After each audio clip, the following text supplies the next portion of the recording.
ہاں غلام تھے بیچارے یا نوجوان تھے. نوجوانوں پر بزرگوں کو خود ہی حق حاصل ہوتا ہے، جو چاہے کرے. اور غلام تو ملکیت ہوتا ہے، زندہ ذبح کر دے تبھی کوئی پوچھنے والا نہیں.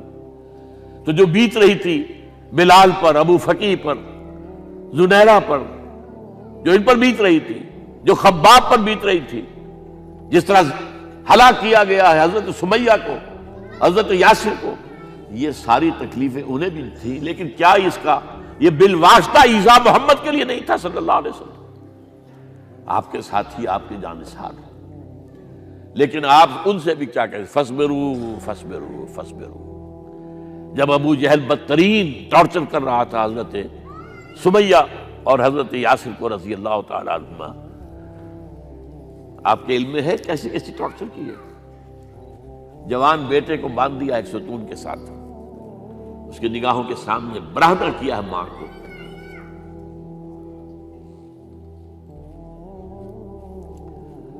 ہاتھ میں ایک مورتی ہے.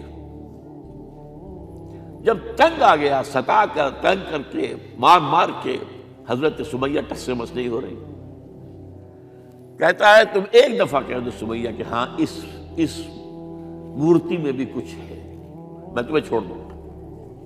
انہوں نے تھوک دیا، برچھا مارا ہے شرمگاہ کے اندر.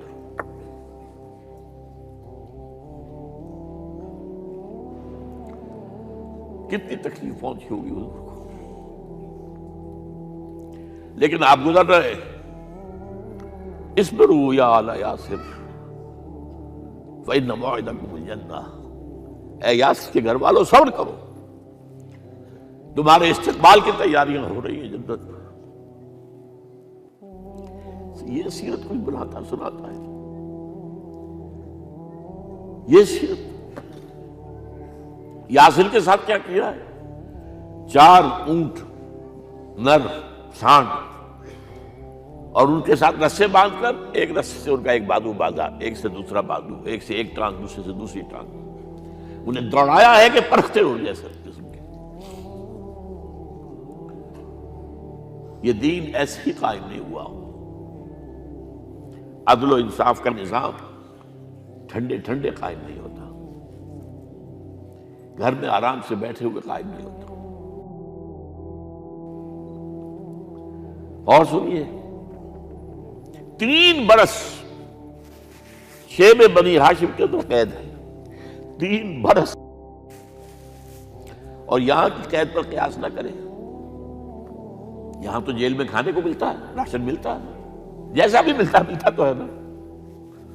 اور لیڈروں کے لیے تو class A class B class ہے. اب تو ان کا تو لیڈر تو لوگ جب آتے ہیں جیل کاٹ کر معلوم ہوتا ہے کہ شاید کسی صحت افزا مقام سے تشریف لا رہے ہیں. وہاں کیا تھا؟ Total boycott. ایک گھاٹی، ادھر پہاڑ ادھر پہاڑ، دونوں طرف جو ہے پہرے. کوئی کھانے پینے کی چیز اندر نہیں جائے گی. اور پورا خاندان بنی ہاشم، وہ بھی کہ جو ایمان نہیں لائے، وہ قبائلی زندگی تھی نا.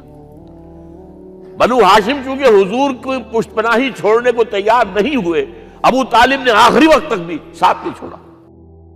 ہاں آخری وقت کے قریب ایک بات ہو گئی تھی. ایک مرتبہ تو ہوا کہ وفد آیا ہے قریش کا کہ اپنے بھتیجے کو روک لو، وہ ہمارے معبودوں کی توہین کرتا ہے.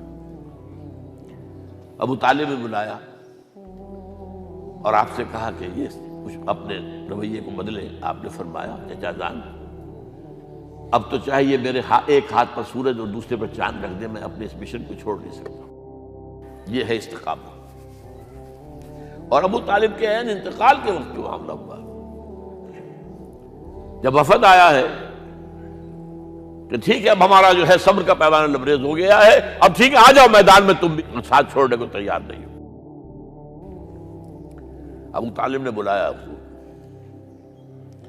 بھتیجے مجھ پر اتنا بوجھ نہ ڈالو جو میں برداشت نہ کر سکوں.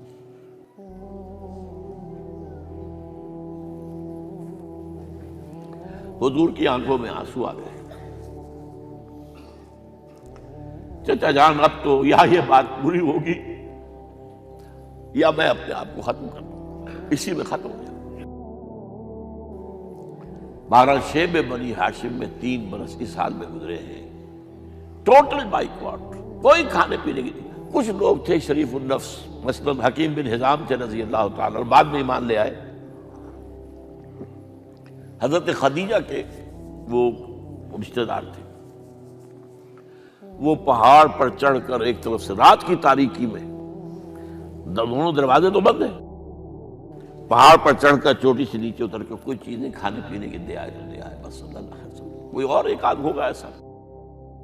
یہاں تک نوبت آئی ہے کہ بنی ہاشم کے یہ پھول جیسے بچے معصوم بھوک سے بلبلا رہے ہیں، اور اس کے سوا کچھ نہیں ہے کہ سوکھے چمڑے ابال کر اس کا پانی ان کے حلق میں ٹپکا دیا جائے۔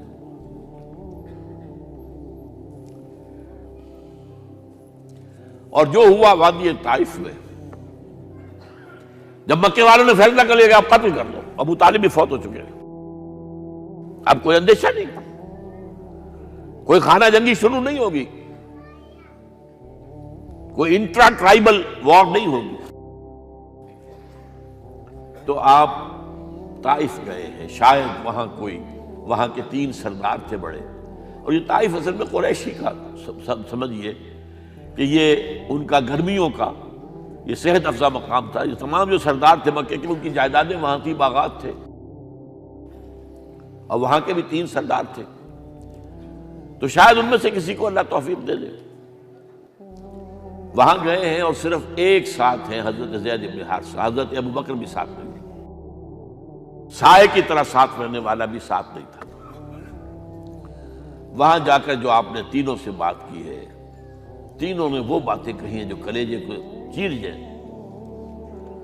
تمہارے سوا کوئی اللہ کو نہیں ملا تھا رسول بنانے، جاؤ چلے جاؤ۔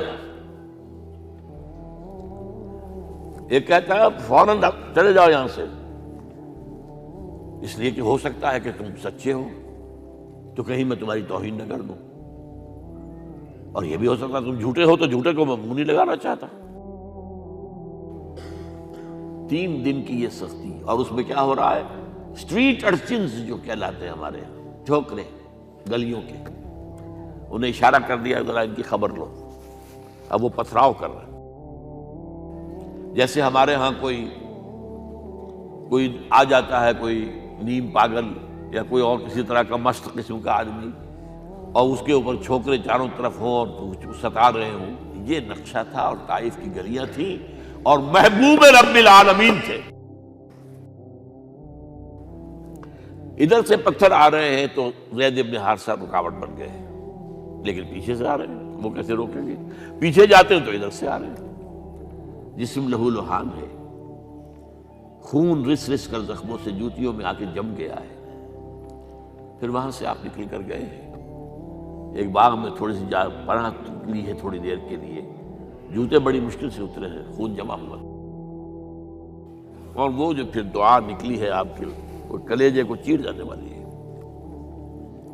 اللہم الیک اشکو ضعف قوتی وقلت حیلتی وحوانی علی الناس، اے اللہ تیری جناب میں فریاد لے کر آیا ہوں،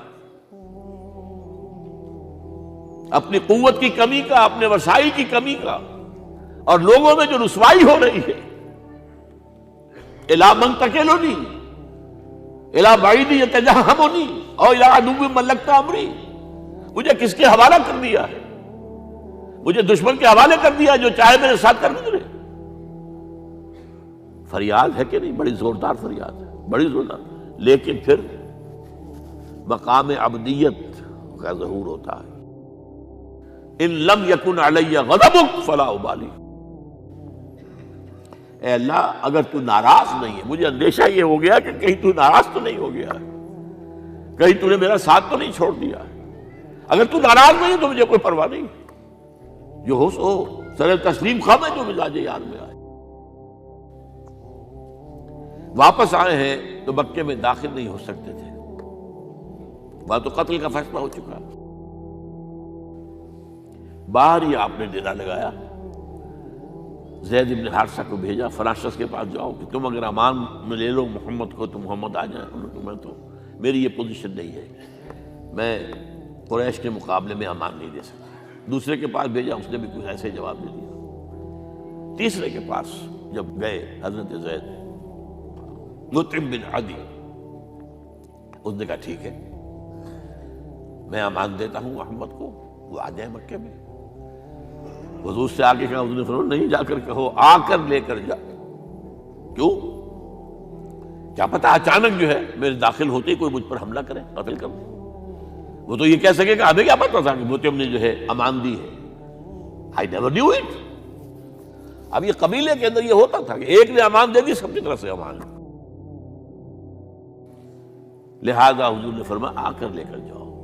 وہ اپنے 6 بیٹوں کو ہتھیار سجا کر لے کر آیا ہے اور پھر لے کر گیا حضور کو، کہتا ہوا گزر رہا ہے راستے میں، لوگوں سن لو محمد میری امان میں ہے صلی اللہ علیہ وسلم۔ اس لیے آپ کو مکے کے اندر پھر 2-2.5 سال مزید رہنے کا موقع ملا ہے، اور اتنا بڑا احسان آپ نے مانا پھر موتیم بن عدی کا کہ غزوہ بدر میں جب 70 اسیر تھے قریش کے حضور کے پاس، تو آپ نے فرمایا تھا کہ اگر آج موتیم زندہ ہوتا اور وہ سفارش کرتا تو میں ان سب کو چھوڑ دیتا بغیر کسی فدیے کے۔ بہرحال یہ چند باتیں میں نے آپ کو بتائی، باقی تو یہ کہ غار ثور ہے کیسی کیسی، اور پھر غزوہ بدر سے پہلے کی رات ہے، اور وہ آپ کا زندگی کا طویل ترین سجدہ ہے اس میں، جہاں تک یہ الفاظ بھی آپ نے کہہ دیا، اللہ اگر کل یہ جو 313 یہاں جمع ہیں اگر یہ ختم ہو گئے تو پھر قیامت تک تیرا نام لینے والا کوئی نہیں ہوگا، میں آخری رسول اور میری یہ 15 برس کی کمائی ہے۔ اس پر کہا حضرت ابوبکر نے، وہ پہرےدار کی حیثیت سے کھڑے تھے، کہ حسبک حسبک حضور بس کیجئے بس کیجئے۔ بہرحال بدر ہے، احد ہے، زخمی ہوئے ہیں، دندان مبارک شہید ہوئے ہیں، خون اتنا بہا ہے کہ بے ہوش ہو گئے ہیں، اور خبر اڑ گئی ہے کہ آپ شہید ہو گئے۔ یہ سب کچھ، اور سب سے بڑھ کر حمزہ کی لاش سامنے آئی۔ کیسی لاش؟ ناک کٹی ہوئی ہے، کان کٹے ہوئے ہیں، پیٹ چاک کر کے کلیجہ چبایا ہوا ہے۔ کس طرح برداشت کیا ہوگا آپ نے؟ اپنے اوپر تاری کر کے دیکھیں، یہ حمزہ کون ہے؟ چچا ہے، دودھ شریک بھائی ہے، خالہ داد بھائی ہے، ساتھ کا کھیلا ہوا ہمجولی ہے، اور اس کی لاش ہے۔ جو قلب اطہر پر بیت رہی تھی وہ مدینے میں آ کر ایک بڑا ماحول بدلا ہوا تھا، تب وہ بات سامنے آ گئی۔ جب آپ مدینے واپس تشریف لائے ہیں تو ظاہر بات ہے کہ زیادہ انصار کے لوگ تھے جو شہید ہوئے تھے۔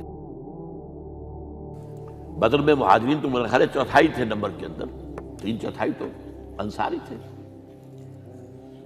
اسی طریقے سے احد کے اندر معاملہ ہے، تو مختلف گھروں سے عورتوں کے بین کرنے کی آوازیں آ رہی تھی، اس لیے کہ اس وقت تک بین کرنا حرام نہیں قرار دیا گیا تھا، ممنوع نہیں تھا۔ آوازیں سن کر حضور کی زبان مبارک سے نکل گیا، اما حمزہ تو فلا بواکی لہو، ہائے حمزہ کے لیے تو کوئی رونے والی بھی نہیں ہے۔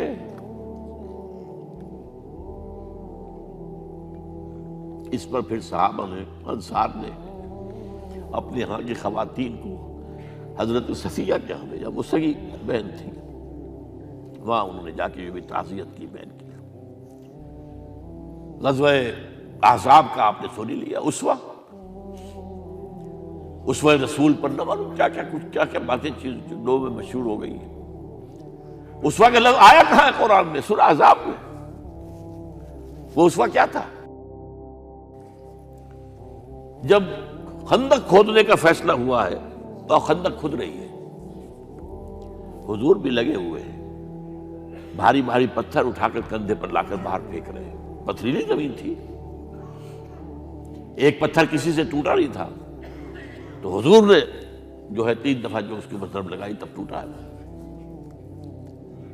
لیکن یہ کہ کئی دن کے فاقے ہو چکے تھے، کھانے کو کچھ نہیں، پورا محاصرہ تھا، 12,000 کا لشکر گھیرے ہوئے، یہاں تک کہ آپ کو معلوم ہے کہ گھروں کے اندر بیت الخلاء تو نہیں ہوتے، باہر جاتے تھے قضاء، اس کا کوئی امکان نہیں۔ شدید ترین آزمائش جو ہوئی ہے اس کا نتیجہ ایک طرف یہ نکلا کہ منافقین کا نفاق ان کی زبانوں پر آ گیا۔ قرآن مجید میں ہے یہ انہی آیات میں، ما وعدنا اللہ ورسولہ الا غرورا، ہمیں تو اللہ اور اس کے رسول نے دھوکہ دے کے مروا دیا۔ ہم سے کہا تھا کہ قیصر و کسریٰ کے خزانے تمہارے قدموں میں آئیں گے، اور حال یہ ہے کہ اب رفع حاجت کے لیے باہر نہیں جا سکتے، کھانے کو کچھ نہیں۔ اس وقت کچھ صحابہ آئے ہیں حضور صلی اللہ علیہ وسلم سے، دیکھیے فاقے سے کمر دوہری ہوئی جا رہی ہے، ہم نے اپنے پیٹوں پر پتھر باندھے ہوئے، چادروں کے ساتھ پتھروں کسا ہوا تاکہ کمر سیدھی رہے۔ حضور نے اپنا کرتا مبارک اٹھا کر دکھایا، 2 پتھر بنے ہوئے۔ یہ ہے اسوہ، یہ ہے آپ کی سنت، آپ کا اسوہ حسنہ۔ لیکن اس اسوہ حسنہ سے فائدہ کون اٹھا سکتا ہے؟ لقد کان لکم فی رسول اللہ اسوۃ حسنۃ لمن کان یرجو اللہ والیوم الآخر وذکر اللہ کثیرا۔ اسوہ تو اپنی جگہ ہے، قرآن میں ہدایت سب کے لیے، ھدی للناس، لیکن فائدہ اٹھائیں گے صرف متقین، ھدی للمتقین ہے سب کے لیے، اسوہ سب کے لیے ہے، لیکن استفادہ وہی کر سکے گا جو 3 شرطیں پوری کرے: اللہ اور یوم آخر پر ایمان، اور اللہ کا ذکر کثرت کے ساتھ کرے۔ بہرحال یہ میں نے آپ کے سامنے اس حوالے سے رکھا ہے، یہ اسوہ جو ہے حضور کا، یہ ہم پر اتمام حجت ہے۔ دیکھیے نوٹ کیجئے، پوری نوع انسانی پر اتمام حجت، اسلام کا نظام عدل اجتماعی جو قائم کر کے دکھا دیا، حجت قائم۔ اسے انگریزی میں کہتے ہیں اٹس ڈویبل، کیا جا سکتا ہے، یہ کام ہو سکتا ہے، اس لیے کہ زمین پر قدم بہ قدم چل کر یہ انقلاب آیا، محنت سے آیا، مشقت سے آیا، ایثار سے آیا، قربانیوں سے آیا، تکلیفیں جھیل کر آیا، صبر و مصابرت سے آیا، استقامت و مقاومت سے آیا۔ یہاں پر معجزوں کی کار فرمائی نہ ہونے کے برابر ہے۔ یہاں دھوپ سے بچانے کے لیے کوئی اللہ نے صاحبان نہیں دیا، ظل اللہ علیکم الغمام، اور بھوک سے بچانے کے لیے من و سلوہ نازل نہیں ہوئے۔ غزوہ تبوک میں ایسا بھی ہوا ہے کہ 3 مجاہدین کا 24 گھنٹے کا راشن ایک کھجور، ایک نے منہ میں رکھی، کچھ چوس لی، کچھ گلوکوز چلا گیا اس میں سے، دوسرے کو دے دی، اس نے چوس لی، پھر تیسرے کو دے دی۔ من و سلوہ نازل نہیں ہوئے۔ محنت، مشقت، ایثار، قربانی، صبر، مصابرت، استقامت، مقاومت، یہ ہے اسوہ رسول۔